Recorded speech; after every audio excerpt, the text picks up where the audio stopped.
S'ils l'ont fait, pourquoi pas vous? Salut à toutes et tous, c'est Yacine Scali et bienvenue dans la tête d'un CEO, le podcast qui vous inspire à entreprendre. Mon objectif, il est hyper simple, c'est voir un maximum de personnes se lancer, entreprendre et miser sur elles. On sort une interview tous les lundis, donc n'hésitez pas à vous abonner dès maintenant. Et pour nous soutenir, ça vous prend 30 petites secondes. Je vous demande de nous laisser une note et un commentaire sur les plateformes d'écoute de votre choix. Encore une fois, un grand merci de nous écouter et n'oubliez pas, s'ils l'ont fait, pourquoi pas vous? Bonne écoute à toutes et tous. Salut à toutes et tous, c'est Yacine, bienvenue dans ce nouvel épisode de Dans la tête d'un CEO. Oh oui, j'ai failli mourir 2 fois ce matin en vélo. Je remercie pas les... Putain, le pire, c'est les cyclistes, c'est même pas les automobilistes à Paname. Et aujourd'hui, je reçois un Belge qui brave les frontières. Tu nous viens d'où? D'Allemagne? Comment ça se fait? Ouais, un Belge qui vient d'Allemagne. Non, ouais, du coup, moi, je viens de tout près de Bruxelles. Et en effet, hier, j'étais à Francfort pour un événement, puis je suis revenu à Paris pour un autre événement, quoi. Eh ben, je veux parler de ça. J'y pensais tout à l'heure. Elles ressemblent à quoi tes journées, Gauthier? C'est pas le bordel tous les jours? Bah, en fait, pas tous les jours. Enfin, on va dire que tous les jours sont vachement différents. Mais c'est la vie d'une boîte. Toi, quand elle grandit, au début, tu fais un peu tout, puis tu t'occupes de personnes, puis tu as des événements. Et au fur et à mesure qu'on grandit, d'autres personnes peuvent aller à ces événements, évidemment. Parce que moi, je représente Shift. Et au début, j'étais le seul côté commercial dans la première année. Mais il y a certains événements particuliers où c'est toujours moi qui dois y aller, quoi. Et tu prends du plaisir? Je prends énormement de plaisir, ouais. À faire les events, ouais. Ouais, parce que tu rencontres des personnes. Ici, c'était pour ouvrir un nouveau marché, c'était le marché bancaire. Donc là, c'est moi qui ai dû y aller parce que voilà, c'était des grosses banques, il fallait que je sois là. Hier, c'était chez Swan, il y avait un événement où j'étais speaker. Et donc finalement, oui, il y a d'autres personnes des fois qui peuvent prendre la parole, mais souvent, c'est quand même le CEO qui va être mis devant la scène. Et puis après, on ouvre aussi différents pays. Donc je vais un peu à Amsterdam, je vais un peu à Madrid et beaucoup à Paris. Et voilà, donc ma femme et mon enfant sont contents quand je reviens. Alors, on n'avait pas prévu de parler de ta femme et tes enfants, mais on pourra en parler. Mais c'est bien, tu nous as fait un petit sommaire. Donc, clairement, on va parler d'une ambition. Spoiler, ouais. Elle est européenne, elle n'est pas aux US. Ouais. Et ça fait plaisir. Bah oui. On va en parler. Moi, je voulais te poser cette question avant même que tu nous présentes Shift. Je crois que vous avez un peu plus de 3 ans. Donc, c'est super. En plus, on va parler du 0 to 1 qui reste... je l'espère assez frais dans ta tête. Bah finalement, je me sens surtout capable de parler de ça. Tu vois, ça, c'est le truc qu'on a un peu réussi. Puis maintenant, tout reste encore à faire, quoi. T'en es où là? Si on dit 0 to 1, t'es à quelle phase? Le 1 to 10 ou tu l'as déjà passé? 1,5. Ah ouais? Okay, t'estimes que tu l'as dépassé, mais t'es encore en fait, dans le feu, quoi. C'est toujours un peu subjectif, quoi. Parce qu'il y en a qui vont prendre ça comme un headcount, etc. Et si c'est plutôt vraiment dans l'esprit, 0 to 1, tu construis, t'as rien, tu dois avoir ta première offre et tes premiers clients. Je crois qu'en vrai, là, on est à 10. Pour être honnête, on arrive à 10. Et maintenant, c'est la phase plutôt de scaling où tu vas essayer d'arriver à 100. Et donc là, on est en train d'organiser cette phase. Ouais. Et on va en parler parce que souvent, je reçois beaucoup d'entrepreneurs et je me rends compte d'une chose, c'est que ce sont beaucoup plus des créateurs que des dirigeants. Ouais. Et il y en a qui déchantent dans cette phase de scaling. Ouais. J'ai grave envie qu'on en parle. Mais avant ça, c'était la vraie question et avant que tu te présentes même. Putain, quelle intro bordélique. Désolé. Ça ressemble à quoi une journée de CEO d'une start-up? Je crois que vous êtes une trentaine, c'est ça? Ouais, on va arriver à 30. En fait, c'est hyper différent en fonction des jours, des événements. Donc, tu n'as vraiment jamais... dans beaucoup de boulot, c'est comme ça. Mais particulièrement dans une petite boîte, tu n'as jamais de journée vraiment identique. On essaie de créer des habitudes. Donc, toi, la réunion du lundi, etc. Mais mine de rien, on est vraiment en fonction des événements, en fonction de la période. Tu as des périodes de closing, des périodes... en septembre, ici, on était tout le temps à l'étranger, tu vois. Donc, ça dépend vraiment. Il n'y a vraiment aucune journée semblable. Vraiment aucune.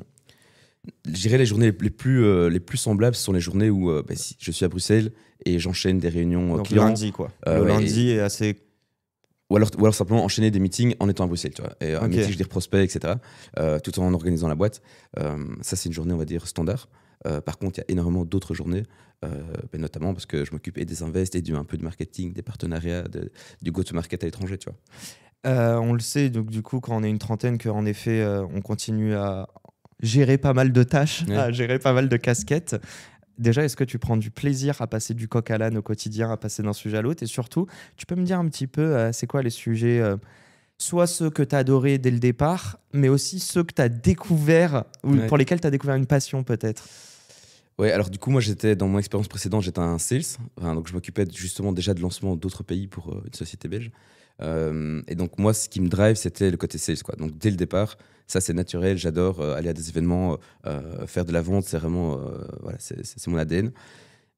Et ensuite, ce que j'ai dû apprendre, c'est plutôt la gestion humaine. Donc, on recrute des personnes. Au début, on se dit, c'est très bien, chacun va être autonome et avancer dans la même direction. Non, il faut quand même mettre une structure. Ouais, ça, tu vas mettre une structure, des objectifs. Mais quand tu mets un objectif, surtout, il faut avoir des milestones pour vérifier si on les atteint. Au début, on était un peu plus, je dirais, on était des néophytes finalement. On avait mis des objectifs sans mettre nécessairement certains milestones. Et en fait, là, ça veut dire que tu peux pas dire après un mois est-ce qu'on est dans la bonne voie ou pas, tu vois. Donc, c'est toutes des choses comme ça où structurer l'entreprise, c'est assez nouveau. Ce qui est normal, hein, on était first time founder. Donc, et je prends beaucoup de plaisir, mais pas assez de temps pour le faire. Et donc là, c'est vraiment le trade-off entre tu as une voiture qui a des roues carrées, tu dois les rendre rondes pour aller plus loin. Mais il faut prendre le temps de les rendre rondes, tu vois.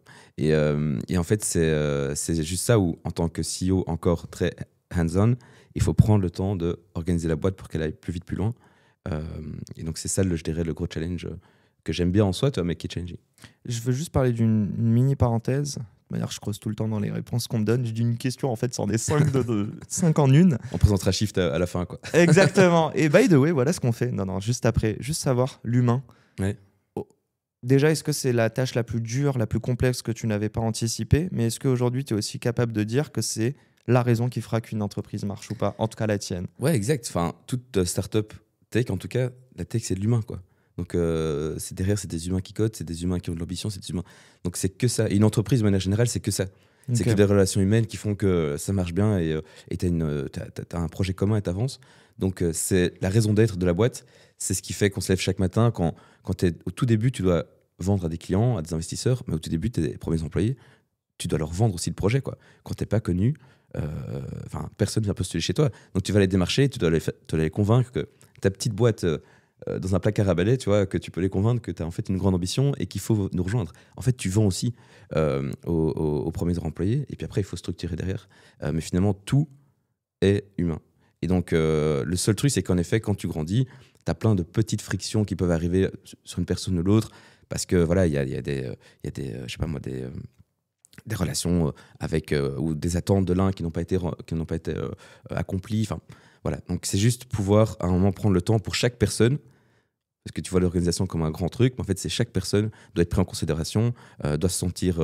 il faut qu'il y ait de la transparence dans toutes les décisions qui sont prises dans l'entreprise. Il faut qu'elle soit évidemment responsabilisée. Mais donc, en fait, nous, notre but, c'est que chaque personne soit un moteur et que moi, je sois là en soutien de chacune des personnes, quoi, tu vois. Donc, moi, c'est la vision que j'ai, on va dire, des managers ou des gens qui sont plus dans les positions de leader. C'est un soutien pour que les gens grandissent. Donc, mettre les fondations, ok. Parce qu'au final... Si tu veux pas avoir un problème, il te revient quelques mois, quelques semaines plus tard à la gueule. Ok. Allez, qu'est-ce que Shift? Allez, reprenons l'intro. Comment vas-tu, Gauthier? Qui es-tu?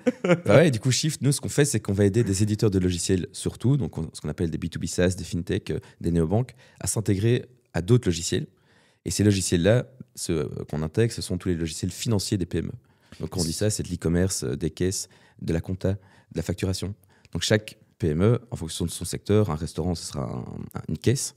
Il y a un outil, une PME plus standard sera un outil de facturation. Un marché en ligne, c'est Shopify ou PrestaShop en e-commerce.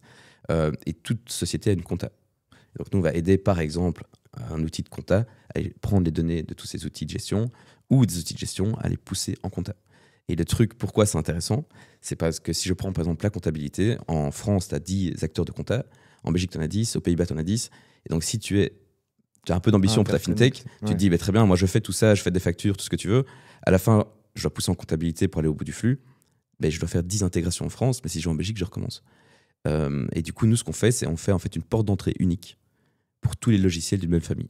C'est normaliser des API? Ça s'appelle une API unifiée. Ouais. Presque. Hein. Ouais, c'est exactement ça. Unifié, normalisé, ok. Alors déjà, je te le dis, attention, parce que tu nous fais des gestes des bras. Et si je revois mes rushs tout à l'heure et que t'es mal zoomé, enfin, il n'y a pas la bonne mise au point, je veux vraiment avoir le seum. Tu me fais parler de ma boîte, alors là, mais je vois le mec, il se prend pour un Italien, alors que pas du tout, quoi. Belge, mec. Redescend. Non, je rigole. Raconte-moi juste une chose là-dessus. On parlait d'API, de Application Programming Interface. Ouais. Putain, j'ai des bribes, des souvenirs de mon expérience en VC. C'est ça votre value proposition et c'est ça la secret sauce, sans que tu rentres dans les détails, mais vraiment la tech chez Shift, c'est de pouvoir s'intégrer, j'imagine, pour vos clients en peut-être quelques clics. Oui, exactement. Okay. Donc nous, ce qu'on vend, en fait, c'est un truc tech, donc tu pourrais très bien dire, oui, tu gagnes du temps de développement, etc. etc. Mais ce qu'on dit surtout, nous, c'est on va plutôt voir les head of sales et les CEO en disant, tu gagnes des parts de marché, en fait. Tu t'intègres à toute une stack. Donc, quand tu téléphones à ton prospect, s'il dit j'ai X et pas Y, et que tu n'es pas connecté à cet outil-là, tu ne peux pas lui vendre. Et donc, là, on lui dit, en fait, tu ouvres une part de marché. Il y a des clients qui sont qu'en France, qui peuvent aller maintenant en Espagne, aux Pays-Bas, en Allemagne, au UK grâce à nous. Eux, c'est qu'un clic. Parce qu'en fait, ils sont connectés à tous les outils de comptabilité, par exemple, ou de caisse. Et donc, on permet vraiment cette internationalisation et cette ouverture de marché. Ça, c'est pour le côté sales. Évidemment, le côté tech, assez simple. Ils ne doivent pas redévelopper, donc ils gagnent plein de temps. Mais c'est les sales qui sont décisionnaires ou à qui vous faites votre pitch? En fait, c'est plutôt on rentre par là parce que le sales, il a perdu des deals, il sait que voilà, ça lui a fait mal. Le tech, il va plus se dire merde, un autre projet. C'est pour ça j'essaye de comprendre. Mais au gré, donc c'est du bottom, ça rentre par le sales, mais ça doit être validé et mis en prod par la tech. C'est toujours le product et le CTO qui choisit au final. Et alors, un autre truc hyper intéressant, donc là, tu as le côté dev, le côté sales, et puis tu as aussi le côté marketing. En fait, on initie des partenariats grâce à ça. Tu vois. Donc, nous, un client qui vient chez nous, on va le présenter à tous nos partenaires. Et nous, on a un point de contact privilégié chez nos partenaires parce qu'on fait déjà plein d'intégrations pour plein de boîtes. Donc, ils nous connaissent très bien. Donc, c'est-à-dire que tu viens chez nous, on t'ouvre tout un carnet d'adresses, si tu veux, et tu peux du coup proposer ta solution dans l'autre solution, par exemple. Donc, c'est un côté partenariat hyper fort. Il y a de nouveau le partenariat tech, ça marche. Mais après, c'est le partenariat humain où en fait, les gens se rencontrent, se disent « Ok, on a un truc à faire ensemble. » Partenariat, go-to-market, etc. quoi. C'est qui vos partenaires? Je crois qu'il y a en tout premier client Penny Lane, dédicace à Arthur, car moi aussi je suis client aujourd'hui. Bon, j'apprends encore à utiliser l'app, mais voilà, dédicace à mon comptable. Non, vraie question, est-ce que tu peux nous donner quelques, je ne sais pas si c'est des chiffres, mais se rendre compte en 3 ans ce que vous avez fait. Et oui, quand tu parles de partenaires, on n'en a pas parlé, mais hier, si, tu as dit hier chez Swan. Swan fait partie de la famille Exa. Tout à l'heure, tu vas chez Exa. Exa est belge. Dédicace Thibaut Elzière. Attends, une parenthèse à tous mes auditeurs. Quand je fais des dédicaces, c'est qu'il y a eu un podcast enregistré. Donc, allez l'écouter, s'il vous plaît. Fais-nous rêver. Qu'est-ce que tu peux nous dire? Mais du coup, c'est marrant parce qu'on a du coup aucun lien avec Exa. On squatte juste les bureaux et on gratte des thunes à Thibaut, c'est quoi? Non, même pas, tu vois. Donc, Swan, en fait, juste pour reprendre Swan au début, Swan, simplement, sans parler d'Exa en soi, on a les mêmes prospects, les mêmes clients. Tu vois, donc Swan, ils vont permettre de faire des comptes services bancaires en marque blanche. Exactement. Et ils vendent à qui? À des B2B SaaS, il y a des fintech. Et donc, à chaque fois qu'ils ont une annonce, par exemple, récemment, ils ont dit Sibyl en Italie est client. Et moi, Sibyl, je suis en contact avec eux pour les intégrations comptables. Tu vois. D'accord. Et donc, en fait, on a vraiment un go-to-market à faire ensemble. Vous faites des passes D, en gros? On l'a fait un tout petit peu au début. Et puis, on a un peu perdu ça de vue. Et donc, maintenant, on va essayer d'initier on va faire des événements ensemble. Ici, c'était un premier, mais on va en faire plusieurs. Hier, c'est ça. C'est qui les autres partenaires, juste pour comprendre? Mais du coup, moi, quand je dis partenaire, c'est en fait les connecteurs qui ne sont pas clients ou qui sont clients même des fois. En fait, c'est simplement dans nos API, on va avoir des connecteurs derrière. Je prends de nouveau l'API comptable. On a comme connecteur Penny Lane, on a aussi Income, Manysoft, ACD, Cegid, Sage. Et on en a toute une panoplie. Donc, tu viens chez nous, imagine tu es à JCap, tu veux te connecter à de la compta. Et moi, je vais te dire, OK, mais je te présente à, par exemple, chez Sage, Eric Gay, Head of Partnership. Et j'ai une intro, une passe décisive pour mon client, tu vois, qui va pouvoir du coup proposer ses services avec Sage directement aux clients finaux. Moi, je disparais en fait, parce que moi, je suis technique. Tu vois. Je les connecte ensemble, je les présente, mais après, moi, je n'ai aucune valeur en soi pour la TPE-PME. Et là, il n'y a pas de valeur financière, juste, quand tu fais ça, non. Dans ces partenaires? Non, c'est vraiment accroître, en fait, votre... J'allais dire, je ne sais pas si c'est... Mince, comment dire? Bon, en tout cas, le plus de partenaires pour offrir le service le plus large et le plus complet et nous, à vos clients. Si nos clients, en fait, on ne gagne que si nos clients gagnent. Donc, un client qui vient chez nous, mais c'est ça qui est beau. Quoi. J'aime bien. Il ne paye pas trop cher notre truc au début. Oui, il accède à 3 ans de développement quand même. Donc, une fois que tu t'intègres à nous, il faut quand même dire que tu as les 3 années de développement en un seul coup. Donc, du côté dev, c'est 3 ans sur ta roadmap que tu économises, ce qui est quand même pas mal. Parce qu'en fait, quand on se connecte à une API, c'est pas juste se connecter à une API. Il faut d'abord avoir l'accord, souvent, du partenaire, donc de l'autre éditeur, pour faire une intégration. Donc, il y a quelques fois, tu as HubSpot ou Shopify, tu as l'API qui est en ligne. Mais je reprends Cegid, Sage ou ce genre de société-là, tu dois avoir un accord de leur part. Okay. Et donc, nous, on a travaillé quand même longtemps. Quelquefois, ça nous a pris 1 an pour avoir les accords. C'est pas public, en fait, dès le départ. C'est pas public, bosser avec eux. Okay. Et du coup, nous, comme on est un partenaire privilégié, on peut du coup facilement donner en un email l'accès à nos clients. Et donc ça, c'est une super valeur, mais on ne fait pas payer parce que c'est notre proposition de valeur de base de dire tu actives en un clic un connecteur.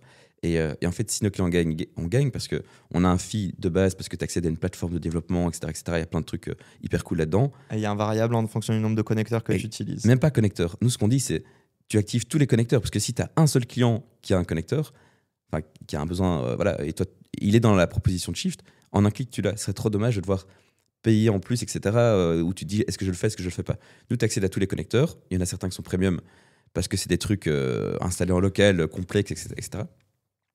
Mais ensuite, tu payes à la connexion, donc au nombre de clients finaux qui utilisent le connecteur. Okay. Donc j'ai tout intérêt à ce que les éditeurs se parlent entre eux, fassent un go-to-market commun, tu vois, parce que du coup, ils gagnent, je gagne.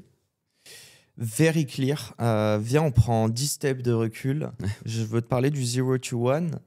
Je veux carrément qu'on essaie de comprendre pareil. Dedans, j'allais te poser la question, mais du coup, comment vous êtes capable d'unifier ces API? Est-ce que c'est là votre secret sauce? Est-ce que c'est juste un process ou est-ce qu'il y a vraiment une tech dedans et vous avez réussi à théoriser un petit peu comment construire une API? Mais on va aller 10 steps avant. D'où te vient l'entrepreneuriat? Pourquoi tu es entrepreneur, Gauthier, et comment tu t'es lancé? Donc même pas shift, intégration, etc. On va encore plus... on va avant. Après, en fait, on fait moins 1000 à 0. Comment tu t'es projeté? Après, on parle du 0 to 1 et toutes les merdes que vous avez faites, parce que je suis sûr qu'il y en a. Et puis après, on va parler aussi de cette... je voulais parler un petit peu, je te le dis d'ores et déjà, convaincre. On doit convaincre des clients, des employés, des partenaires et potentiellement des investisseurs. Ça, je suis hyper curieux. Et ensuite, on parlera de la phase de scaling, si elle t'excite ou qu'elle te fait peur. Ok, trop bien. Donc, vas-y, raconte-moi comment c'était quoi, sans me faire le storytelling de comment tu as grandi, mais à quel moment tu as entendu parler du mot entrepreneuriat et à quel moment tu as commencé à t'identifier à ça? Ouais, très bonne question. Parce que du coup, moi, mes parents, ils sont... en fait, je ne connais pas d'entrepreneurs autour de moi. Ok. Pour être, voilà. Ma mère, elle est courtière en assurance, donc elle est indépendante. Elle a toujours travaillé seule, donc esprit d'indépendance, grande travailleuse, etc. Mon père, lui, il est resté 40 ans dans la même boîte, ce qui se fait plus du tout. Il est resté opposé. Il a commencé là, mais en fait, il a beaucoup intrapris, si ça se dit, dans cette boîte-là. Il a lancé plein de projets. Il a lancé plein de projets et tout, assez conséquents. Mais il a eu plein d'opportunités en fait d'aller aussi ailleurs pour peut-être des meilleurs salaires, des meilleurs postes, etc. Par fidélité, il est resté là, tu vois. Et donc, ce qui ne se fait vraiment plus beaucoup aujourd'hui. Mais donc, moi, mes références, c'est ça, en fait. Tu vois. Donc, de base, je ne sais pas ce que c'est un entrepreneur. Et pour être 100% honnête, quand j'étais petit, moi, entrepreneur, ça voulait dire un mec qui construit une maison ou qui... c'est drôle. Alors que moi, je le vois comme un costard-cravate, mallette. Tu sais, un peu comme le financier à Wall Street, je le vois pareil en entrepreneur. Toi, tu vois plus un artisan presque. Ouais, c'est ça. C'est drôle, ok. Et du coup, ça, c'était quand j'étais plus jeune, quoi. Et puis un jour, j'étais donc à l'UNIF en Belgique, on appelle ça... Donc, les business schools, il y a une formation qui s'appelle en fait ingénieur de gestion. En gros, c'est une business school, mais tu as un peu d'ingénierie dedans. Et du coup, là, en master, il y avait une formation qui était entrepreneuriat. Trop bizarre, tu vas me dire, d'avoir à l'université un master en entrepreneuriat. De plus en plus. Mais moi, je trouve ça super. Mais ouais. Et là, ce qui était génial, c'est qu'en fait, ils prenaient des étudiants de facultés différentes, donc droit, ingénieur, business. Ils créaient des groupes. Donc, on était, je sais plus, 20-30 dans cette option. Donc, ils avaient un peu sélectionné les profils qui avaient un peu envie. Et puis après, tu te mettais avec un mec en droit et un mec en ingénieur. Un peu comme un startup week-end. Et c'était sur un temps imparti ou pas? 2 ans. Et vous aviez 2 ans pour créer une boîte ou vous aviez genre 1 mois pour trouver une idée et ensuite... D'abord, tu avais genre 6 mois de cours, puis tu avais une autre formation, etc. Mais à la fin, ton mémoire, c'était la création d'une entreprise. Tu vois. Est-ce que c'est les prémices de Shift ou pas du tout? Pas du tout. Et c'est quoi cette première boîte du coup? Ça aurait pu, c'était une boîte de livraison de bocaux en entreprise pour de la nourriture saine, tu vois. Ok, pas du tout, plutôt contemporain. C'est contemporain, mais ça c'était en 2014, je crois, 2013-2014, un truc comme ça. Ok. Et du coup, initialement, on avait un autre projet qui était des trottinettes électriques parce qu'il y avait un nouveau moteur dans l'université qui avait été inventé. Et c'était bien avant les trottinettes électriques, tu vois. Et on n'a pas pu faire ce projet. Bref, mais de fil en aiguille, moi, cette formation, ça m'a permis quoi? Ça m'a permis d'être en contact avec des entrepreneurs, tu vois. Et en fait, déjà un petit peu avant, du coup, parce que j'ai postulé à ce programme, je vais pas dire que je vénérais, mais en tout cas, je regardais les entrepreneurs comme étant vraiment un monde à part. Et je me disais, mais c'est fou de créer quelque chose de zéro et d'apporter tellement de valeur. Tu vois. Est-ce que tu t'autorisais à t'identifier à ces gens-là ou est-ce que c'est une fois que tu as commencé avec cette spé dans le master que tu as commencé à te dire, en fait, à baisser ton syndrome de l'imposteur. On l'a tous, et d'ailleurs, je pense que c'est un moteur aussi pour se lancer dans des projets. Et du coup, je fouille un peu dedans. Qu'est-ce que tu as capté chez eux? Mais du coup, premièrement, tu avais ce syndrome de l'imposteur. Je me suis même pas identifié à eux parce que c'était juste, je me disais, c'est trop cool. Enfin, toi, c'est juste ça, c'est en mode. Ouais, mais je trouve ça trop cool des footballeurs, mais je sais que je serais pas footeux. Enfin, je crois. Exactement, ouais. Mais du coup, je sais plus dire. Honnêtement, je sais plus dire. Je me souviens juste que je me disais, mais enfin, c'est incroyable. Il y a moyen de créer quelque chose de fou. Mais par contre, je me sentais en effet pas encore suffisamment armé pour le faire. Et qu'est-ce qui est incroyable? C'est ça que j'essaie de comprendre dans ton cerveau jeune d'étudiant. Je pense que moi, c'était vraiment la création de valeur. C'était de me dire, le mec, il est tout seul, il a une idée, il rassemble des gens autour de lui, et puis finalement, il y a des employés avec lui, il fait du revenu. Enfin, en fait, il crée quelque chose, quoi. Il a créé une entreprise qui fonctionne. C'était l'aspect création et pouvoir vivre de quelque chose que tu as créé toi-même. Je pense que c'était ça. Est-ce que tu considères que ces personnes qui créent, c'est quand même différent du métier de ton papa ou de ta maman? Ouais, complètement. Tu penses que c'est plus risqué et du coup peut-être aussi par moment, plus de risques, donc plus de gratification derrière? Ouais, plus risqué en tout cas, mais c'est complètement différent, tu vois. Je compare même pas en fait. C'est juste ces deux mondes différents, tu vois. Et je sais pas, ça m'attirait beaucoup plus parce que t'es pas dans un. Enfin, après, j'étais en corporate du coup, et là j'ai senti la frustration d'être en corporate, tu vois. J'ai senti la frustration de pas pouvoir faire un peu. T'as une idée, tu peux pas trop l'implémenter. Mais tu vois, ça va dépendre des boîtes. Une grosse boîte corporate, c'est différent qu'une petite start-up où tu peux avoir cet esprit d'intrapreneur. Moi, je l'ai pas du tout eu après mes études, du coup. Et puis, je l'ai eu dans ma seconde expérience. Okay. Mais voilà, je pense que c'était simplement, moi, je voyais des entrepreneurs comme une espèce un peu à part, quoi. Et je me suis dit, putain, mais ce serait stylé. J'aimerais bien faire ça, tu vois. Parlons de cette espèce à part. Je vais te poser une question. Elle n'est pas facile. C'est le quotidien professionnel de ton père ou de ta mère, ou de ton père ou de ta mère qui attiré le plus quand tu étais jeune, de par les conversations que vous aviez à table? Ça, c'est là en fait tu remontes vraiment à -1000 là. J'ai pas dit choisir de ton père et ta mère, j'ai dit le quotidien professionnel. Non, mais franchement genre tu te disais j'ai plus envie plus ma mère, ouais, parce que même à un moment quand je me faisais vraiment chier dans mon premier boulot, j'étais dans une grosse boîte de consultance qui m'avait vendu du rêve en disant que j'allais aider des TPE PME, que c'était un programme top pour pouvoir se lancer plus tard. Ce qui n'était pas le cas. Et du coup, à un moment, je me faisais tellement chier que je me suis dit, tu sais quoi, je vais reprendre le bureau de ma mère, quoi. Et donc, j'ai travaillé avec ma mère comme courtier, etc. Et puis, je me suis dit, non, c'est trop limitant. Je sentais qu'il n'y avait pas de moyen de scale, de recruter, de grandir, tu vois. Donc, okay. Donc on s'est dit non. Je mets quand même pour moi, il y a des nuances dans le sens où, évidemment, ta maman est indépendante, mais du coup, elle doit choisir ses clients. J'ai pas l'impression, sinon tu m'en aurais parlé, que tu aurais vu ta mère galérer à finir des fins de mois, mais c'est quand même un stress que ton papa n'avait pas. Mais de l'autre côté, peut-être que ton papa tous les soirs est rentré en te disant putain, je suis en train de batailler pour monter ce projet en interne. Non, mon père était une des personnes les plus heureuses dans son boulot, franchement. Okay. Ouais.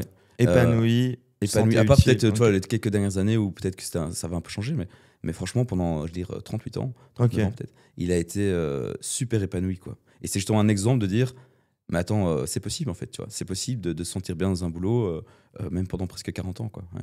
Et justement, je veux parler du... Bon, en fait, je veux opposer frustration et passion. Puis tu m'as parlé de 2 premières boîtes, donc tu m'as dit trottinette électrique et l'autre c'était... Bokkissimo. Voilà, pour livraison de box en entreprise, enfin de bocaux alimentaires. Est-ce que c'est la passion qui a trigger shift? Est-ce que c'est la frustration qui a trigger shift? Et quand je dis trigger, c'est vraiment qui a provoqué votre idée. Ouais. Et de manière plus générale, qu'est-ce qui, toi, te plaît aujourd'hui? Parce que ça fait 3 ans, et je vais répondre à cette question, mais es-tu heureux? Et qu'est-ce qui te rend heureux? Est-ce que c'est l'aventure? Est-ce que c'est la mission? Est-ce que c'est servir des clients? Est-ce que c'est la thématique? Tu vois, il y a tellement de niveaux qui sont différents pour les entrepreneurs. Un peu, si je peux diviser en 2 trucs, un peu divise. Mais t'as plusieurs questions, mais donc le heureux après, et peut-être le pourquoi entreprendre, passion ou finalement problème, quoi. C'est pour ça notamment que Bokkissimo, on l'a pas lancé. C'est parce que j'étais avec des personnes qui étaient un peu pas imposées, parce que c'était des potes. Mais toi, on était dans un truc universitaire. Tu vois. Ah, t'as pas choisi tes co-founders à ce moment-là? Je les ai choisis dans le pool, mais toi, c'était pas des entrepreneurs. C'est des gens qui étaient là pour apprendre, comme moi. Mais on s'est pas dit à la fin. Déjà, on s'est pas dit l'idée de malade. À un moment, on était là, les livraisons, ça va être chaud. On était à 2 à se dire, est-ce qu'on le lance ou pas? T'avais un peu la frustration de se dire, on n'a pas assez de connaissances, donc on croit pas à 100% à notre idée. L'équipe fondatrice, tu te dis pas, on s'est pas mis ensemble pour créer le truc. Et vraiment, en fait, on s'est plutôt dit c'est un projet. C'était pas viscéral, vous n'avez pas l'impression de changer le monde. En fait, c'était un mémoire, si tu veux. Ouais, vraiment, ok, d'accord. Il y en a quelques-uns où c'était vraiment leur projet. Nous, c'était un mémoire, c'est fini, cool, on rend le projet. Mais t'as vu ces autres gens avoir une plus grosse passion sur leur projet et tu t'es dit, il faut que j'aille chercher ça un jour, ce sera la raison pour entreprendre. Mais je pense qu'on se mentait à nous-mêmes quand on faisait le projet. Tu vois, moi, je voulais pas être le mec qui faisait le projet pour rendre un mémoire. Je faisais genre, non, mais on va le faire. Et puis à la fin, on s'est dit, mais non, en fait, pour x, y raison, on l'a pas fait. Pourquoi tu te mentais quand tu dis ça? Non, parce que je voulais y croire. Toi. J'étais en mode, il y a quelque chose, c'est possible. Parce qu'un projet, au début, tu commences, tu connais pas du tout le projet que tu vas faire, tu ne connais pas les tenants aboutissants. Donc au début, tu te dis, t'es naïf, tu vois le marché, tu vois les opportunités, et au plus tu avances, au plus tu vois des contraintes, etc. etc. Et donc c'est là où l'entrepreneur en toi doit se réveiller en se disant, ces contraintes sont des opportunités, voilà. Mais quelquefois pas. Quelquefois, tu peux te dire, en fait, non, c'est juste pas un bon business model pour moi, parce qu'il y en a d'autres qui l'ont fait. Hein. Donc il y a la mission et il y a comment tout le chemin, donc là tu parlais de la livraison, de la logistique, etc. Mais est-ce que je prends aussi du plaisir le long pour arriver exactement. à cette... Et moi, le fait d'avoir des intrants comme ça, de devoir produire, j'avais pas envie, tu vois. Donc c'est surtout ça. Et donc c'est avoir finalement cette envie, entre guillemets, viscérale, qui vient de plusieurs trucs, soit de toi-même, soit d'un problème, et de dire j'aurai assez d'énergie pour faire ça pendant 10 ans, 15 ans, 20 ans. Et là, c'était pas le cas. Donc, on a mis ça de côté. J'étais travaillé dans 2 boîtes. Et il y a une boîte dans laquelle j'étais sales et je devais vendre un genre de CRM, si tu veux, et je devais l'intégrer à des outils. Ok. Et donc, c'est là que ça a commencé. Tech, product à côté. Okay. Et je devais vendre une intégration 10 000, 20 000, 30 000, 40 000 balles, 50 000 balles à des TPE, PME. Je peux te dire que ça passait mal, quoi. Et donc, à un moment, je disais aux consultants, bon, les gars, on a déjà intégré cette solution à un tel outil. On a le même projet. Vous n'allez pas me dire que c'est de nouveau 40 000 balles. Si. Hop. Donc là, ça a été une frustration qui est arrivée doucement. Et puis c'est comme ça que j'ai eu l'envie de résoudre les intégrations pour les TPE-PME. Tu as vu un problème là-dessus, mais tu as aussi vu un besoin énorme. C'est-à-dire que les TPE-PME, elles les payaient les 40 000 balles ou du coup, vous perdiez le client? Ça dépendait. Des fois, on diminuait le projet pour être à 10 000, tu vois. Mais donc, on diminuait le projet. Tu vois. Donc, c'est-à-dire que le mec voulait une Rolls-Royce. On disait, tu commenceras avec ceci et puis tu paieras plus tard le reste. Ouais. Et on va parler cash. Est-ce que pour toi, 40 000, et même quand tu le baisses à 10 000, ça valait le service que vous vendiez? Mais franchement, là, ça dépend. Je pense que tu peux dire que oui, mais je pense que du coup, moi, j'étais un très bon sales pour les licences et assez mauvais pour les services parce que moi, je considérais que non. Et donc, tu vois, moi, quand j'allais voir une entreprise et que c'était 40 000 balles de service, je connaissais le taux horaire, je savais qu'il y avait un peu d'optimisation. J'étais là, mais non, tu vois, c'est pas possible, quoi. On peut dire que c'est injuste dans ta tête à ce moment-là? C'est pas injuste, mais genre, je me dis merde, en fait. Tu vois, je me dis, mais elle en a besoin, elle va pas le prendre parce que c'est trop cher. Et donc, en fait, j'avais assez de liberté pour un peu être créatif dans les prix. Et donc, je diminuais, voilà. Il a fait perdre des millions à sa boîte, il s'est barré, quoi. Mais non, mais du coup, non, justement pas, tu vois. On arrivait, voilà, à être créatif aussi avec le client, tu vois. Et on arrivait à créer des projets. Mais ouais, mais il y a plein de clients qui étaient aussi mes potes. À un moment, ce CRM, c'était bien dans les brasseries. Et il y a plein de micro-brasseries en Belgique. T'imagines bien que des micro-brasseries où ils sont 5 ou 10, ils savent pas payer ça, quoi. Bien sûr. Et donc, on avait fait un petit package, tu vois, hyper standard, claque, ça prend 5 jours à être installé. Voilà, toi, c'était être créatif pour et ça, ça se vendait déjà bien quand tu as commencé à essayer d'écouter les besoins, même financiers de vos clients. Ouais, exactement. Je veux revenir sur une mini-chose, sans qu'on revienne dessus, mais on a parlé de naïveté, tu as parlé du fait que cette première expérience, tu t'es menti. Moi, je suis sûr qu'il n'y a rien sans rien et que sans cette expérience, tu n'aurais peut-être même pas voulu négocier le prix sur ton deuxième CDI et tu n'aurais peut-être pas lancé Shift. Donc, en gros, la naïveté mène à l'action, moi, je pense. Ouais. Je veux revenir là-dessus. Tu quittes cette boîte. L'idée de Shift est déjà là ou pas? Et surtout, allez, c'est quoi ta mission? C'est quoi ton why? Parce que souvent, on définit le why sans avoir réellement la solution. Et même quand on lance la solution, on parle à des clients, on se rend compte, ah non, en fait, la valeur, elle n'est pas exactement elle est là. Donc, qu'est-ce qui te nourrissait dans l'idée de monter Shift? Et là, ça rejoint la première question, même si on n'a pas encore été jusqu'au bonheur, mais ça rejoint la question de tout à l'heure, c'est pourquoi je voulais monter Shift? En fait, c'est parce que, et on revient à la formation qui s'appelait CPME à l'époque à l'UNIF, ça a planté une graine, tu vois. Donc j'avais une graine dans ma tête qui était le master, ok. Le master, ouais. Je veux être entrepreneur un jour. Je cherchais des opportunités, je cherchais à rejoindre des petites boîtes, tu vois. Donc j'avais cette petite graine dans ma tête. Et donc au fur et à mesure que j'ai des expériences, donc la première expérience bof, et puis je me dis ok, mais moi je veux être sales parce que c'est en étant sales, je pense que j'aurai un énorme impact plus tard. Donc j'ai été dans une formation pour être sales. J'ai été pendant 6 ans sales dans une boîte où j'ai kiffé à mort, c'était incroyable. Mais à un moment, je me suis dit, bon, voilà, j'ai vu, je suis prêt, quoi, tu vois, je cherche une opportunité.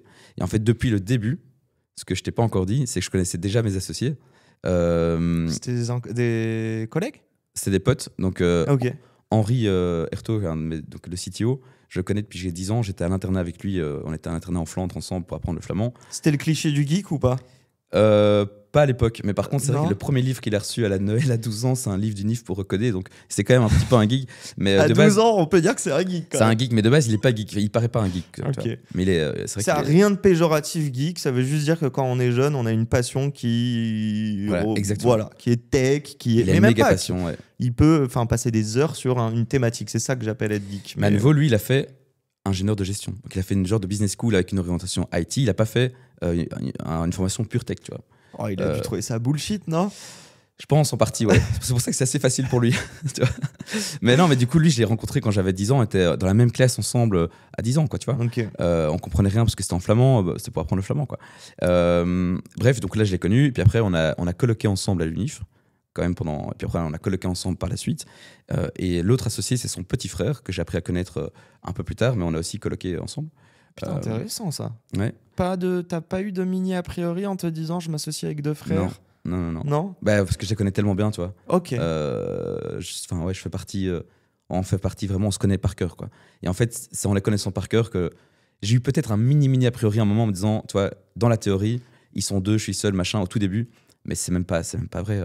On est autant, je suis avec Henri que je suis avec Mathieu. Enfin, c'est un triumvirat qui fonctionne très bien. Et du coup, je sais qu'on en parlait, puis.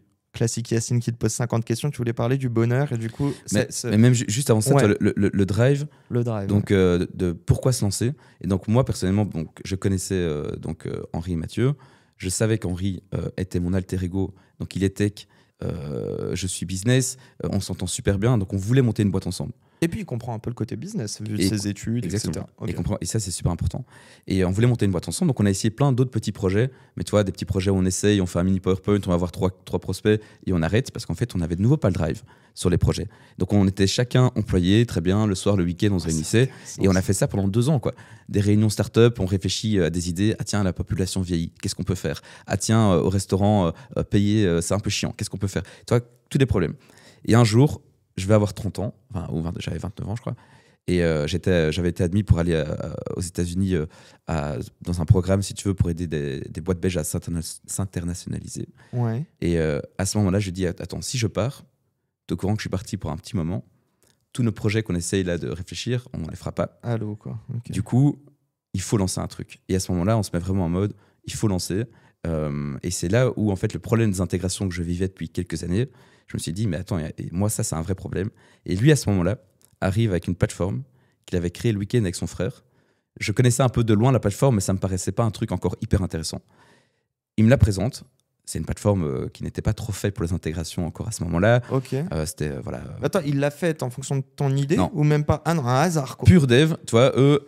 C'est le challenge technique souvent. Presque tous les devs ont des side projects perso. Ok, ils s'en foutent de ce qu'ils résout, juste ils veulent coder ils ça. Ils font un truc voir, et puis ils espèrent qu'un jour, toi, ça marche, quoi.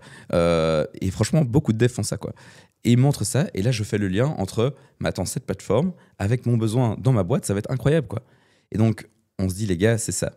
Mais autant dire, 3 semaines avant, on avait un autre plan. Hein. On se dit, ok, c'est ça. Et puis du coup, je vais présenter ça dans ma boîte dans laquelle je travaillais, qui s'appelle Easy. Et là, il me regarde comme un extraterrestre, mec. Qu'est-ce que tu vas foutre? Et en fait, là, notre idée, c'était d'avoir une plateforme d'intégration, un peu comme Make, pour ceux qui connaissent, où en fait, tu as des petits objets que tu mets les uns à la suite des autres, et tu fais un flux d'intégration. C'est un peu un truc comme ça. Bloc plus bloc. On va aller sur Zero to One. J'ai juste cette mini question. Tu me dis que tu as passé 2 ans à itérer, et au final, tu lances quand même l'idée qui est sous tes yeux depuis 6 ans. Non, mais ça prend du temps, je caricature, mais... Ouais, mais parce qu'au début, tu sais pas, tu vois, genre au début, tu t'y connais pas assez, tu vois, c'est un problème. En fait, Ouais, mais t'as raison, toi, c'est qu'en fait, on cherchait plein d'idées, plein de problèmes, pardon. On cherchait plein de bons problèmes, et à chaque fois, on trouvait que c'était pas un assez bon problème. Et donc, j'avais quand même toujours ce truc, en mode les intégrations, mais je savais pas comment. Et c'est en voyant ça où je me suis dit, tiens, je vois un comment, qui finalement était complètement bullshit et on a changé complètement. Okay. Mais ça a été en tout cas le démarrage, tu vois, le premier coup de pédale, quoi. Ouais. Quand tu dis, je sais pas, en fait, je veux te poser la question, qu'est-ce qu'une bonne idée? Et je me suis posé la question dans les 2 ans d'itération sur des idées, tu as dit on fait un PowerPoint, on en parle à quelqu'un, il nous dit non, on passe à autre chose. Est-ce que c'est pas là le problème, et on dit que c'est la meilleure des qualités des entrepreneurs, c'est la résilience. Il y a plein de gens qui vont dire qu'ils n'y croient pas parce que c'est dur de se projeter sur une vision. Est-ce qu'au premier non, NON, ou au deuxième, au premier bâche, si tu arrêtes, c'est qu'en réalité, c'est pas ton why, le pourquoi, est pas assez fort. C'est ça? C'est ça et plein d'autres choses. Tu vois, à un moment, tu as de la réflexion, genre c'est quoi le business model derrière, etc. Mais en fait, au début, tu sais rien. Il faut être honnête, tu sais rien. Et donc, ton idée, c'est juste une étincelle. Tu dis, ça, c'est l'étincelle, tu vois, où tu te dis, est-ce que je vais souffler un peu dessus, mettre un petit peu, quelques petits trucs, ça va faire un petit feu, etc. Mais ça prend du temps quand même de le faire. Un coup de vent, c'est fini. Et donc, en effet, il faut se dire, est-ce que j'y crois assez fort? Est-ce que j'ai envie de donner mon énergie pour ça? Et donc, la première étape, c'est de la petite validation. C'est dire, tiens, on a une idée, est-ce que c'est en fait de la merde ou pas? Donc, tu vas poser des questions à gauche, à droite. Et puis, peut-être que ces réponses vont te dire, mais en fait, je vois comme cette personne le voit aujourd'hui et je me rends compte que c'est peut-être pas la meilleure idée et je perds mon drive. Et au début, c'est pas grave parce que quand tu es au tout début, que tu as plein d'idées, tu essaies juste de trouver l'idée qui va te. D'une à l'autre, ok. Enfin, plutôt, l'idée, c'est même pas le bon terme, le bon problème, c'est plutôt ça. On essaie de trouver le bon problème. Et in fine, je reviens à la fin de mon book, ça. C'est quoi qui t'intéresse? C'est résoudre un problème, c'est servir des clients. On revient à l'idée de créer quelque chose de zéro, et je pense qu'il y a une aventure humaine, c'est aussi créer de l'emploi. Ouais. J'ai pas l'impression, dis-moi si je me trompe, que tu as une passion pour l'intégration. J'ai l'impression que l'intégration, c'est juste un moyen dans tout ça. Ouais, c'est moyen de quoi? On en revient au début, je disais je voulais être entrepreneur. Donc on a trouvé, juste avant de confirmer l'idée des intégrations, 3 semaines avant, on avait fait une offre à une entreprise, une grosse boîte, pour faire une espèce d'FAQ, tu vois. Okay. Un espèce de chatbot. Autant te dire aujourd'hui, on aurait été lessivé. ChatGPT, voilà. Bonsoir. Mais à l'époque, on était en 2020, il y avait pas encore trop ça. Mais voilà, et donc en effet, donc, tu vois que dans tout ce que je te dis, moi je cherchais à entreprendre. En fait, je cherchais à créer cette aventure humaine de créer un truc avec mes potes, recruter des gens, créer en fait une entreprise en fait, simplement. Et apporter de la valeur forte à des clients dans un modèle qui peut scaler. Ça, c'était mes conditions. Il faut un truc qui scale et donc tech. Et par contre, je t'avoue qu'on aurait créé le chatbot. Imaginons à l'époque, j'aurais eu du drive pour le chatbot. En fait, le drive vient aussi, et la connaissance vient en passant beaucoup de temps sur le sujet. Et au tout début, j'avais un peu le syndrome de l'imposteur, tu vois. Moi, je suis pas un dev, tu vois. Donc Mais c'est ce qui a fait que tu as beaucoup bossé, que tu t'es renseigné, etc. Et que aussi, j'ai un autre point de vue. Moi, j'ai le point de vue business, mes associés ont le point de vue tech. Et c'est un mariage qui fonctionne super bien. Mais du coup, ouais, moi, le drive, c'était entreprendre et construire une aventure humaine. Et comme tu le dis, notre premier employé, c'était moi hyper fort pour moi, quoi. La première fois qu'on s'est payé déjà, et puis après le premier employé, c'était le moment où je me suis dit waouh. Tu vois, il y a eu genre la création de la boîte, waouh, on s'est payé, employé, là c'était des moments incroyables, quoi. Ouais. J'ai presque envie de dire ça, mais c'est un égoïsme noble, l'entrepreneuriat, je trouve. C'est que évidemment on en parlait un petit peu hier, mais on a une sorte d'ego aussi par moment à nourrir parce qu'on veut réaliser des choses. Mais les réaliser pour faire du bien à la société, c'est quand même top. Je veux parler de ça. Les personnes que tu as réussi à convaincre, le plus wahoo, le truc qui t'a le plus rendu enthousiaste dans le 0 to 1 de Shift, c'est des employés, des partenaires ou des clients? Ou voir tes cofondateurs. C'est chaud. Mais... Ouais, en fait, c'est à différents moments, différentes choses. Soit. Donc déjà, au tout début, on n'était que 3. Et donc, et au début, j'étais un peu seul parce que. Ils n'étaient pas full time encore. Et ça va à rien. Toi. Eux sont des devs. À quoi ça sert de se mettre à 3 la pression sur parce que du coup, en Belgique, on n'a pas le chômage entrepreneur. Donc en fait. Juste chômage. Ouais. Non, mais il y a du chômage. Non, c'est les entrepreneurs qui l'ont rebrandé comme tel, mais c'est le chômage, c'est tout. En Belgique, il y a du chômage infini. Enfin, maintenant, ça se finit cette année, mais de base, quand tu es chômeur, tu peux le rester à vie. Ah, mais si tu montes une boîte, tu n'as pas le droit à bénéficier de ce Exactement. chômage. Ah, d'accord, c'est pour ça que tu dis ça. Et donc, je veux dire, oui, c'est pour ça que je faisais la distinction. Donc, c'est-à-dire que moi, quand je me suis lancé, voilà, j'avais un peu d'économie. J'ai dit à ma copine à l'époque, qui est aujourd'hui ma femme, on va pas investir. Big up. On va pas investir dans un truc, un appartement ou un truc. Et donc, ouais, donc c'était vraiment un choix de se lancer qui était assez chaud. Mais à ce moment-là, tu vois, j'avais le drive de me dire, wow, je dois trouver un truc. Et quand mes associés, je dois trouver le bon problème, la bonne solution, avec mes associés évidemment, qui étaient part-time. Et quand ils m'ont rejoint à 100%, là j'ai senti aussi une pression de me dire, j'étais le commercial, il faut que ça marche maintenant, tu vois. Sauf que tes associés, c'est ça que je veux comprendre, c'est les premiers qui te font confiance. Ouais, ça fait confiance à trois, quoi, là. Ouais. Bien évidemment, mais je suis sûr que toi, en plus, qui est full-time dessus, qui vient aussi avec l'idée et qui en plus leur dit. Je suis pas venu avec l'idée, on a eu l'idée ensemble. C'est grâce à la tech et à ma connaissance, on a vraiment construit ensemble. Ouais, mais chacun a eu sa pierre qui a fait qu'on a fait ça. Ouais.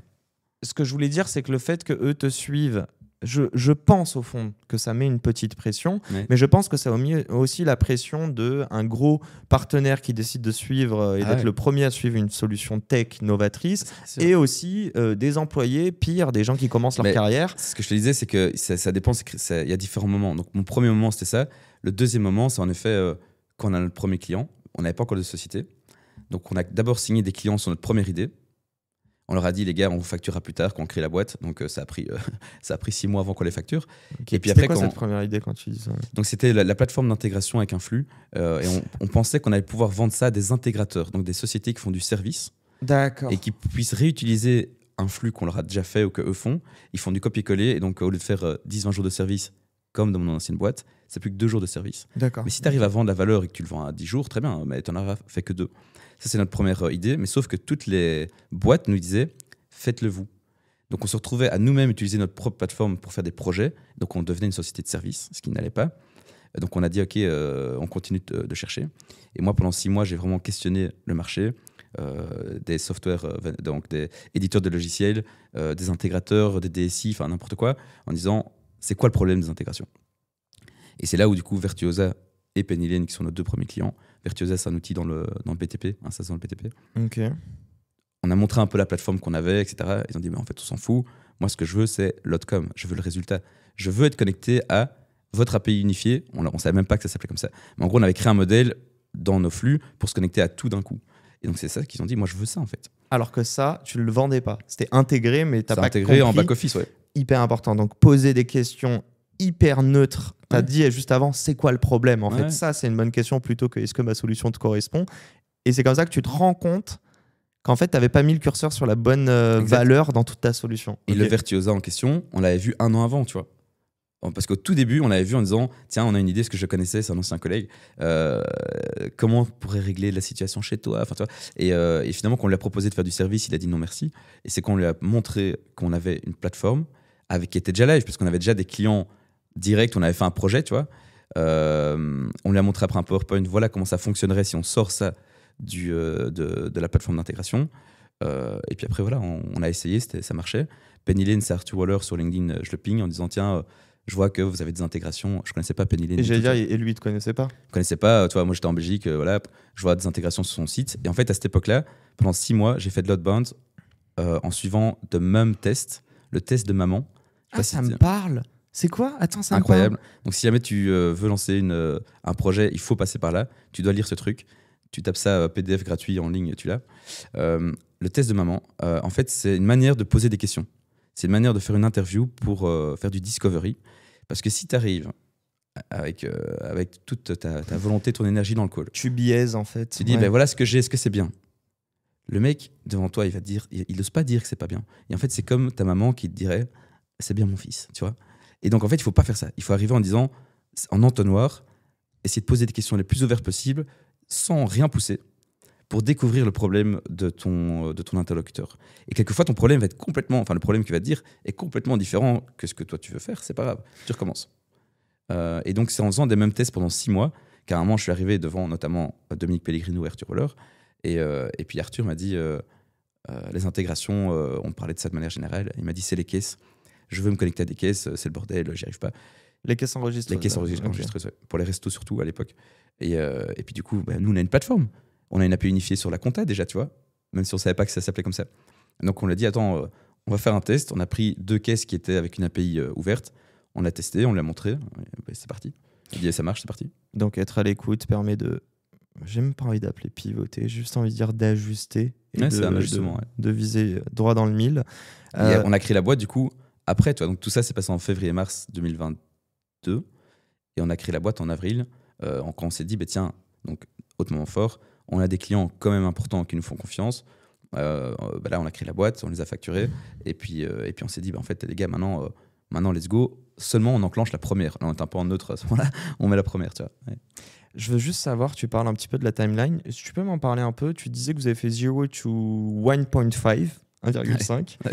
C'est quoi qu'est-ce qui s'est passé dedans? Est-ce qu'il y a des événements clés? Et est-ce que tu peux nous le comparer? Je sais pas si tu peux donner des chiffres, au moins le nombre de clients, d'employés, qu'on essaye de voir la proportionnalité. Et à côté, les enjeux, tu vois. Ouais, donc avril 2022, on crée la boîte. Du coup, on avait fait tout un travail avant. Moi, j'ai quitté mon taf en août. Enfin, le temps que je le quitte vraiment, je crois qu'on était déjà en octobre. On va dire octobre 2021. Là, je fais le même test. Donc, premier client vraiment validé, on va dire mars. On crée la boîte en avril 2022. Et de avril 2022 à décembre, je crois qu'on était finalement les 3 cofondateurs, genre un stagiaire, un dev, tu vois, vraiment tout petit. Donc, très tech. Très tech, ouais. Que toi qui vends, ouais. C'est moi qui vends, même peut-être 2 devs à ce moment-là.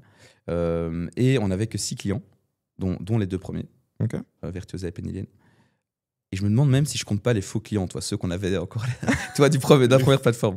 Là, je sais plus trop. En tout cas, on avait peu de clients, mais aussi on avait peu de partenaires, on avait peu de connecteurs.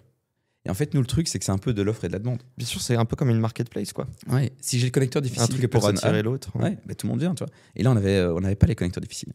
Et je pense qu'un tournant s'est passé 1 an après, en avril. Mais donc, c'est quand même dur parce que pendant 1 an, t'as presque pas de clients qui te payent rien parce que ta plateforme est encore jeune. Et souvent, on n'ose pas, les entrepreneurs, quand ils commencent, n'osent pas facturer le prix qu'ils valent vraiment. Ils vont faire un truc discount, etc. Alors que je pense qu'on aurait pu vendre beaucoup plus cher. Et ça fait baisser la perception de la valeur que tu proposes, non? Exactement. Okay. Mais d'un autre côté, tu veux signer le client parce que tu n'as rien. Donc, et un client en amène d'autres. Et franchement, c'est grâce à ces premiers clients qu'on a eu une certaine notoriété, qu'on a pu dire à d'autres, maintenant, ils nous font confiance. Donc, pourquoi vous ne nous feriez pas confiance? Et ça aussi, ça t'a permis de choper plus de partenaires? Ah, évidemment. Et, du coup, c'est notamment grâce à eux. Toi, imagine, Penny Lane disait à des caisses, en fait, c'est pas... moi, je veux m'intégrer à vous, mais c'est pas moi qui le fais, c'est Shift. Mais à ce moment-là, nous, on crée notre API de caisse. Donc, notre API de caisse, on a pu la proposer à d'autres. Et donc, ça ouvre un nouveau marché ou exactement. Une nouvelle persona type que vous allez cibler. Et du coup, ça a pris 1 an plus tard, tu vois. On avait que, je ne sais plus dire exactement les chiffres, on avait assez peu de clients. Et puis finalement, je pense que fin 2000... Donc, on a fait une levée de fonds un peu après la création de la boîte. Mini levée de fonds. 2022 ou 23 2022. Ok. Mini levée de fonds parce que ça faisait 1 an moi, que je ne m'étais pas payé, tu vois. Et donc, on n'avait pas grand-chose. Donc, c'est pour se payer le salaire minimum et pouvoir survivre aussi personnellement. Et puis après, on a continué à construire la boîte sur cette petite levée de fonds. Ouais. Et puis du coup, c'est en 2024, 2 ans plus tard, qu'on a fait notre vraie levée de fonds, entre guillemets, de 2,3 millions à ce moment-là. Et on était à, je dirais qu'on a commencé à une dizaine de personnes. Dizaine en 2024 ? Ouais, on était genre 15, je crois. C'est fou. Ouais. Donc là, vous avez doublé en 1 an ? Doublé, triplé même. Ouais, vous êtes à quoi, presque une trentaine? Là, on est 28, ouais, on va être 30 fin d'année. Ok, bah justement, je veux parler, je suis désolé. Après, je suis grave content, parce que moi, vraiment, le focus du 0 to 1 et même avant, et permettre à un max de personnes de se projeter et de comprendre qu'il n'y a pas une secret sauce, c'est que je pense vraiment, moi, le learning de tout ce que tu me dis, c'est aussi qu'il faut être à l'écoute et être ouvert. Franchement, c'est juste ça, c'est être à l'écoute et avoir le drive quand même, parce que quand t'as pas de clients, être conscient du drive. Tu dois te dire à un moment, j'y vais, et en fait, la force motrice, le seul truc où je peux me dire, tiens, j'ai apporté ça dans l'équipe fondatrice, moi, au-delà des aspects de chacun, un tech plus business, moi, c'était la force motrice de dire, on commence, tu vois. T'as osé. On a osé, mais du coup, comme je l'ai fait, ils n'avaient plus le choix, tu vois, parce que je dis, les gars, moi, j'arrête tout, vous devez me rejoindre. Et en faisant ça, ça crée un petit truc qui crée quelque chose. Et en fait, ton idée de base, ton étincelle, comme on disait, t'as mis quelques petits bois dessus, ça marche un petit peu, puis peut-être que tu changes un petit peu la disposition, mais au final, tu commences à créer quelque chose, ton idée change, tu comprends mieux ton marché, et en fin de compte, la boîte, ton idée que tu as eu au départ sur un problème a complètement changé peut-être 6 mois plus tard, mais voilà, ça t'a permis d'avancer, et là, tu crées quelque chose de grand. Mais je tiens quand même à dire qu'il faut assumer la confiance que les gens te donnent. Et ouais, ça, ouais. Vaut mieux avoir les reins solides ou être résilient, mais être bien entouré et du coup avoir un drive avec lequel tu es aligné. Ouais. Moi, je veux parler de la suite. Je voulais parler du scale. Il y a 2 sujets dedans. Il y a l'international, focus Europe, et je suis très content. Et arrêtons de dire qu'il faut aller monter des boîtes aux US. Ouais, non, mais franchement, Je trouve qu'en France, on ne donne pas envie de monter des boîtes en France avec tous les sujets dont on parle. Et pour autant, de tous les entrepreneurs que j'ai reçus, j'en connais pas beaucoup qui bitchent sur la France réellement. Plutôt qui sont contents même. Tu parlais du chômage entrepreneur. Je savais pas qu'on le brandait comme ça en France. Non, je sais pas, mais en vrai, ça a plein de plus-value aussi. Ça a plein de plus-value. Il y a plein de gens qui se lancent plus facilement. Et puis, oui, peut-être que la seule externalité négative, c'est que tu as des personnes qui arrêtent un peu leur projet, qui continuent, mais à chercher d'autres projets. Mais d'un autre côté, ils ont une super expérience. Non, mais et puis même, on voit l'herbe plus verte chez le voisin, mais allez chez le voisin. Genre, au bout d'un moment, allez-y, payez 1 million votre visa Trump, là, si tu veux embaucher des étrangers, et on verra. Bon, bref, là n'est pas la question, et j'ai dit pas de politique dans ce podcast. Non, vraie question. On va parler de l'international, on va parler de l'Europe, on va parler peut-être de la Belgique, la France, mais avant ça, l'international, c'est une phase de scaling. On va dire que tu as validé ton product market fit, ok, ton produit marche bien, tu vas vouloir le développer. Est-ce que tu es autant excité qu'au 0 to 1 ou est-ce que c'est un peu peur? Mais tu l'as déjà dit tout à l'heure, le rôle change. Donc, et certainement un rôle des fondateurs qui ont fait le 0 to 1, ça change. À un moment, tu dois changer ton rôle et tu dois toi-même avoir changé tes skills et ton focus, je dirais. Ça a déjà changé là ou pas pour toi? Complètement, tu vois, de 0 to 1, t'es en train de ramer comme tu peux pour faire avancer quelque chose. Et puis maintenant, c'est la structuration. Mais on continue, et là on est dans un moment où on continue d'être hyper hands-on, comme on dit, hyper les mains dans le cambouis. Mais en même temps, on doit structurer la société pour le scale. Et donc là, nous, on est en train de faire une transition actuellement vers, on doit être plus dans l'organisationnel pour pouvoir aider d'autres à être meilleurs que nous. Est-ce que tu kiffes ou est-ce que tu kiffes pas, mais l'objectif final est tellement kiffant que tu sais pourquoi tu fais ça? Moi, je kiffe chaque étape. Okay. Moi, le 0 to 1, j'ai kiffé. C'était un peu... je pense qu'on le voit plus trop, mais c'est l'étape la plus difficile. Donc, il y a plein de wannabe entrepreneurs qui se lancent pas parce qu'ils osent pas. Mais dans ceux qui se lancent, il y a tous ceux qui se lancent, mais qui perdent un peu l'énergie parce que pour plein de raisons. Et donc, c'est pour ça qu'il y a plein de boîtes qui se lancent, qu'à la fin, il y en a peu qui restent après 2 ans, et puis après, il y en a peu qui réussissent au final, pour des raisons de marché plutôt. Et de résilience. Et d'alignement. Mais du coup, moi, j'adore chaque étape, franchement. Ça ressemble, raconte-moi juste dans l'international, si on rentre concrètement, on peut parler de l'Europe. Pourquoi l'Europe? Et surtout, comment l'Europe? Comment on internationalise? Alors du coup, nous, depuis le début, on est internationaux. Donc, full English? Déjà full English. Bon, tout début, peut-être pas, mais parce que voilà. Mais par contre, comme on est en Belgique, en fait, il faut savoir qu'en Belgique, il y a évidemment des Flamands, des francophones et même un peu des Allemands. Et il faut savoir que comme on parle jamais hyper bien la langue de l'autre, on arrive, il y en a qui la parlent très bien, mais une grande majorité la parle, on va dire, moins bien que l'anglais. Donc vous parlez un meilleur anglais que nous en France, par exemple? Un meilleur anglais, ça je pense, mais même dans... Reste tranquille. Non, mais je pense vraiment parce qu'on est champion du monde, je voulais juste te le rappeler. Voilà, c'était une parenthèse. Mais c'est surtout qu'en fait, nous, du coup, quand tu arrives dans une entreprise, même quand tu parles à un collègue, mais à un autre Belge, mais s'il est flamand, souvent, tu vas parler en anglais. Parce que c'est un common ground. Donc, tu es conditionné dès le départ à devoir mieux parler anglais. C'était ça, parle la pluralité des langues et des cultures. Et surtout que, évidemment, c'est bien mieux de parler la langue de l'autre. Donc, moi, j'essaie toujours de parler le flamand, eux essaient toujours de parler français. Mais tu as des situations un peu bucoliques, on va dire, où moi, je parle flamand, lui parle français. Voilà. Mais du coup, souvent, dans des plus grosses boîtes, tout le monde parle anglais, comme ça, il n'y a pas de question. Mais ce qui veut dire que, donc, nous, évidemment, la Belgique étant un super petit marché, en fait, Day One, je te dis, Penny Lane était notre premier client. Moi, je connais mieux la France, je connais mieux par exemple la facturation électronique en France parce que c'est un de nos sujets qu'en Belgique. 80% de nos clients sont en France et donc Day One on était en France. Vision internationale quand même, c'est-à-dire que tu es allé en France en tant que Belge, mais ton produit, en fait tu l'as fait en anglais pour la Belgique au départ, mais ou plus ou moins, ou peut-être c'était français puis après, mais est-ce que tu avais déjà cette vision que dans 2-3 ans, vous alliez aller dans d'autres pays? Ou est-ce que c'était un heureux hasard? Non, tout à fait. En fait, mais donc là, c'est lié à notre marché et notre produit. Mais je veux dire, même donc il y a le marché et le produit, mais même en interne, dans l'organisation de la boîte, tout en anglais, tu vois. Alors que là, presque tout le monde parle français, même les Flamands parlent français, mais on a des Espagnols maintenant, etc. Et en fait, ça veut dire que si Day One, tu fais tout en anglais, tu ne dois pas changer ta boîte et tes processus pour internationaliser. Donc c'est important dès le début de déjà se mettre dans le mood. Toute la doc est en anglais, toute notre knowledge base est en anglais.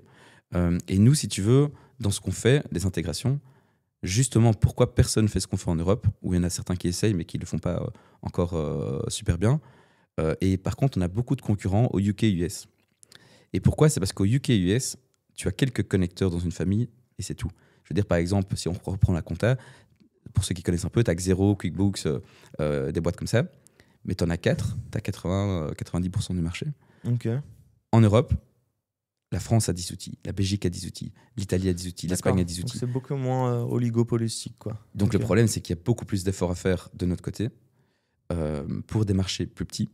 Donc ça paraît moins attractif. Donc tout le monde se casse direct aux US et au UK. Et nous, on s'est dit, c'est ça, en fait, le vrai problème.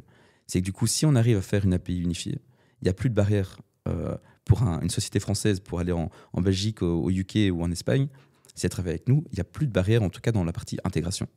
On n'arrête pas de se plaindre de dire que les US, c'est un marché de la taille de l'Europe, mais avec une seule culture, une seule devise, etc. Alors qu'en Europe, c'est beaucoup plus, c'est, je sais pas, une trentaine de cultures. Toi, ce que tu es en train de dire, que c'est une force pour ton business. Parce que toi, tu gères de la complexité, en fait. Et plus la complexité est là, plus j'ai des barrières à l'entrée, tu vois. Okay. Et donc, on a un gros compétiteur qui s'appelle Codet au UK et US. Et on est sûr, mais certain qu'il ne viendra jamais. Parce que bon, ils ont fait des tours de table où leur valo est exagéré. Et ce qui veut dire que finalement, ils n'auront plus la patience, on va dire, de pouvoir refaire des petits marchés. Et l'agilité, bien sûr. Alors que toi, entre-temps, tu auras chopé toute cette... Mais même cette frame, ce process, quoi, de pouvoir développer ces API. Mais juste pour continuer là-dessus, c'est-à-dire que dès le début, on pensait à faire plusieurs marchés. Il y a juste que nous, on doit recréer un peu l'offre et la demande dans chaque marché. Mais donc, nos clients internationaux, on a par exemple, je sais pas, Plio qui est au Danemark, Revolut qui est au UK, ils viennent chez nous d'abord parce qu'on avait une connectivité en France. Après, ils nous disent, vous êtes gentils avec la France, mais maintenant, moi, je veux aussi les Nordiques, l'Italie, machin. Donc, c'est avec nos clients qu'on arrive à aller plus loin. Mais toi, nos clients sont déjà internationaux, quoi. Et ouais, non, mais en plus, les acteurs, là, on t'a nommé, je crois, Pleo, c'est de la carte bancaire pro. Oui. C'est ça, hein. Oui. Ils sont tous très européens, en fait. Quand tu es en Europe, ils tapent d'abord dans les autres pays frontaliers européens. Et donc, du coup, make sense pour toi plutôt que d'aller aux US. Ça, après, on a des demandes US, mais nous, US, c'est pas du tout un focus. C'est d'abord les UK. Et en fait, les UK sont très, très similaires aux US dans ce qu'on fait. Voilà, on verra pour la suite pour les US. Mais d'abord, nous, on veut locker tout le marché européen. Ouais. Bon, on se le refait en anglais quand on parle des US. J'ai croqué le temps, mais j'ai pris beaucoup de plaisir. J'ai quelques questions à te poser, un peu plus généralistes. Je vais revenir là-dessus, mais... ça fait longtemps que je les ai pas posées, ces questions. Okay. Allez, rapidement. Sur une échelle de 1 à 10, à quel point ton job d'entrepreneur te rend heureux ? Du coup, je dirais 10. Sans être le mec qui veut dire à 10, c'est trop bien. C'est dur. Tu vois, franchement, il y a des moments où c'est chaud. Là, je suis parti depuis dimanche.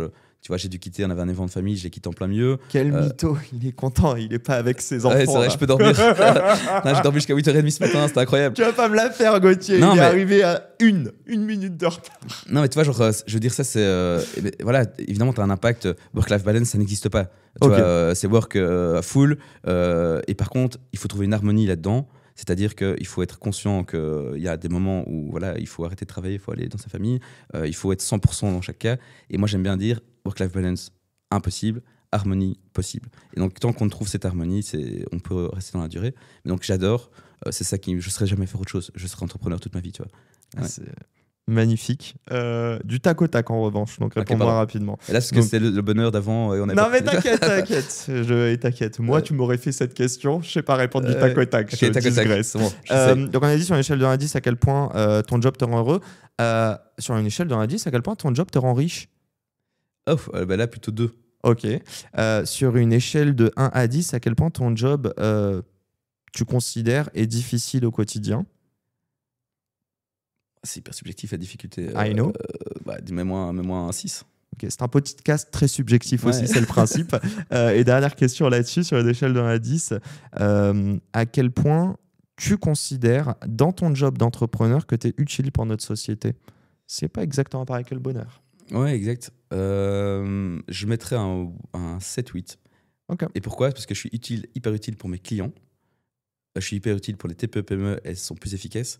Mais si tu regardes la société de manière plus générale, avec les soucis qui se passent dans le monde, est-ce que vraiment faciliter les intégrations vont rendre la planète meilleure ? Pas sûr. Donc c'est pour ça que je mets ça. Par contre, il y a des causes, tout ce qui relève de la santé. Exact. Mais du coup, là, on a moins d'impact. Par contre, pour nos clients, pour les TPE, pour la performance, full impact. Ouais. J'aimerais savoir, tu as des enfants ? Ouais. Un ou deux ? Un. Quel âge ? Il a 2 ans. Bon, il est large, mais dédicace. Dans quelques années, quand il en regardera.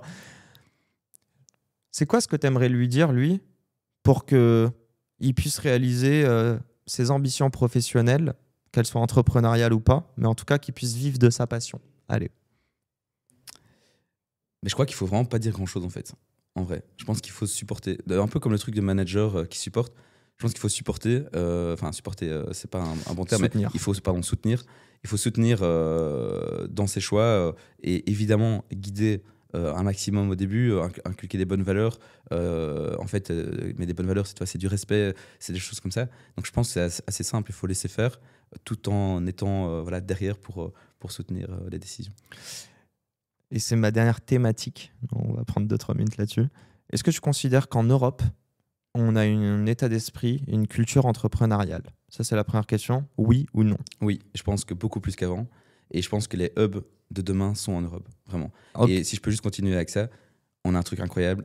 Paris, Bruxelles, 1h30 d'Eurostar. Amsterdam pas loin, Francfort pas loin, Londres pas loin. Bien incroyable.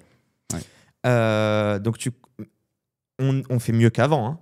Mais tu considères qu'on peut encore faire mieux ou pas? Ouais, on est qu'au début, quoi. Ok. Est-ce que donc du coup, dans la même lignée, tu considères qu'il y a des entrepreneurs qui sommeillent mais qui ne sont pas au courant de leur potentiel? Je pense que c'est rare le mec qui se dit je suis entrepreneur, je sais. Il faut un peu rester humble. Non, ça sommeille d'office. Okay. Et je pense que les nouvelles technologies aussi vont réveiller pas mal d'entrepreneurs. L'accès à l'entrepreneuriat a diminué, on va dire la barrière pour rentrer dans l'entrepreneuriat a diminué. Donc l'accès a augmenté. Ouais, c'est ça. La facilité d'accès. La possibilité de vite lancer quelque chose, de vite tester.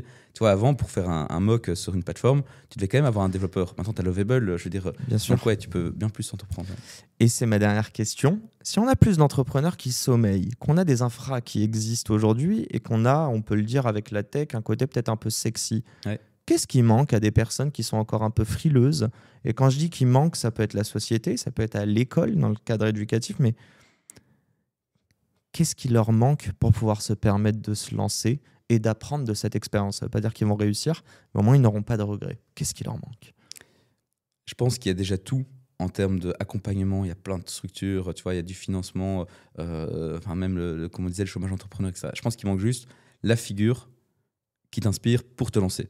Tu vois, c'est-à-dire que ça peut être simplement, comme tu disais, ton père, ta mère, ça peut être n'importe quoi, mais il faut que la personne qui hésite trouve la personne où il va se dire tiens, je m'identifie, je veux y aller, juste pour faire la première étape. Il ne faut pas réfléchir assez difficile, une boîte, machin. C'est avoir une perspective et se projeter. C'est un pied devant l'autre. Ok, est-ce que j'ai ma petite braise où on peut être à 2-3 autour en se disant il y a un truc à faire? Cette petite braise, on continue, ça devient un grand feu. Toi. Mais il faut aller petite étape par petite étape. Et pour ça, avoir quelqu'un qui guide un petit peu, qui est on va pas dire ton coach, mais tu vois, un mec en qui tu as confiance et que tu considères, que tu admires presque, j'ai envie de dire, tu vois, ça, je pense que ça aide, ouais.